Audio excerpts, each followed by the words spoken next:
आप देख रहे हैं अल्फा डिफेंस हिंदी में आपका स्वागत है। आज के इस वीडियो में हम लोग बात करेंगे Su-30 MKI के बारे में। भारतीय वायुसेना ने जब Su-30 MKI अक्वायर किए थे तो इन फाइटर जेट्स के साथ में इलेक्ट्रॉनिक वॉरफेयर कंपोनेंट्स भी अक्वायर किए गए थे और इन इलेक्ट्रॉनिक वॉरफेयर कंपोनेंट्स में इंडिजिनस, इजरायली और रशियन कंपोनेंट्स थे। अगर इस फाइटर जेट के रशियन इलेक्ट्रॉनिक वॉरफेयर कंपोनेंट्स की बात की जाए तो विंग टिप के ऊपर माउंट किए जाने वाले SAP 518 पॉड्स और सेंट्रल पाइलॉन के ऊपर माउंट किए जाने वाले SAP 14 पॉड्स इसके इलेक्ट्रॉनिक वॉरफेयर कैपेबिलिटी के सबसे बड़े कंपोनेंट्स हैं। देखिए, Su-30 MKI एक बड़ा एयरक्राफ्ट है और इसी वजह से इसके लिए इलेक्ट्रॉनिक वॉरफेयर बहुत इंपॉर्टेंट हो जाता है। देखिए, जब भी हम लोग इलेक्ट्रॉनिक वॉरफेयर की बात करते हैं तो इलेक्ट्रॉनिक वॉरफेयर के दौरान जैमिंग दो एप्लीकेशन में यूज की जाती है। पहली सेल्फ प्रोटेक्शन जैमिंग, जहां पर एयरक्राफ्ट खुद को इलेक्ट्रॉनिक वॉरफेयर करके बचा रहा होता है। दूसरी एस्कॉर्ट जैमिंग या स्टैंड ऑफ जैमिंग, जहां पर एयरक्राफ्ट अपने साथ में मौजूद पूरी फ्लीट को बचा रहा होता है एनिमी रेडार को स्टैंड ऑफ रेंजेस से जैम करके।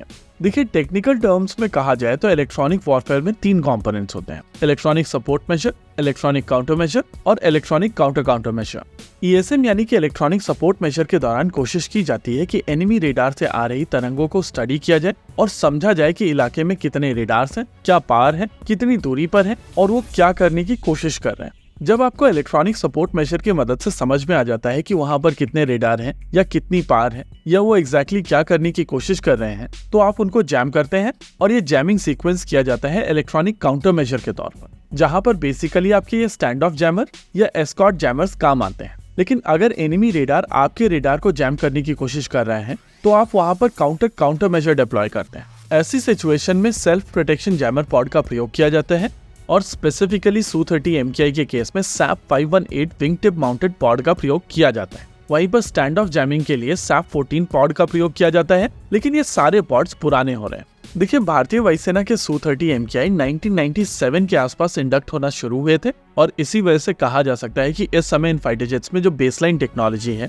वो उस समय की टेक्नोलॉजी है। और आज लगभग 27 साल के बाद में चीजें बहुत ज्यादा बदल चुकी हैं, चाहे वो रशिया में हो, भारत में हो या विश्व के किसी भी कोने में। ये चीज भारतीय वायुसेना काफी अच्छे से समझती है और इसी वजह से भारतीय वायुसेना की तरफ से DRDO के साथ में मिलकर कई पॉड्स के ऊपर काम किया गया है। और जब उन्होंने रियलाइज किया कि आप DRDO उनकी रिक्वायरमेंट के हिसाब के पॉड्स बना सकता है, तब साल 2022 में भारतीय वायुसेना की तरफ से एक प्रॉपर प्रोसेस शुरू किया गया था अपने पुराने SAP 518 और SAP 14 पॉड्स को रिप्लेस करने का।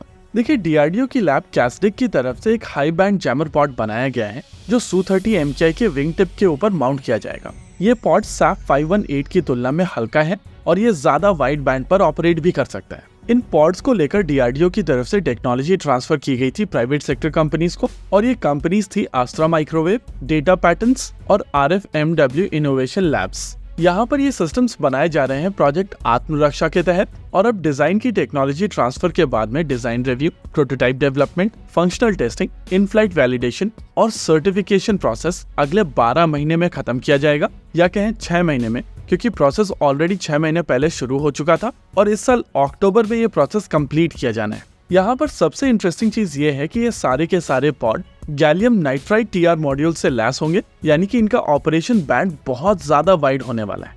ओवरऑल जैसे ही भारतीय वायुसेना के Su-30 MKI को एक गैन बेस्ड ESA रेडार और ये गैन बेस्ड जैमिंग पॉड्स मिलेंगे तो इनकी कैपेबिलिटी सिग्निफिकेंटली बढ़ जाएगी और साथ में जब ये aircraft anti radiation Rudram missile system को कैरी करेगी तो ये एनिमी के लिए एक नाइटमेयर बन जाएगा।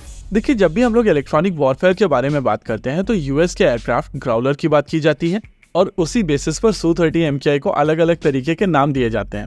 वैसे मेरा फेवरेट नाम ग्राउलेंदर है, आपका फेवरेट कौन सा है आप कमेंट सेक्शन में जरूर लिखिएगा।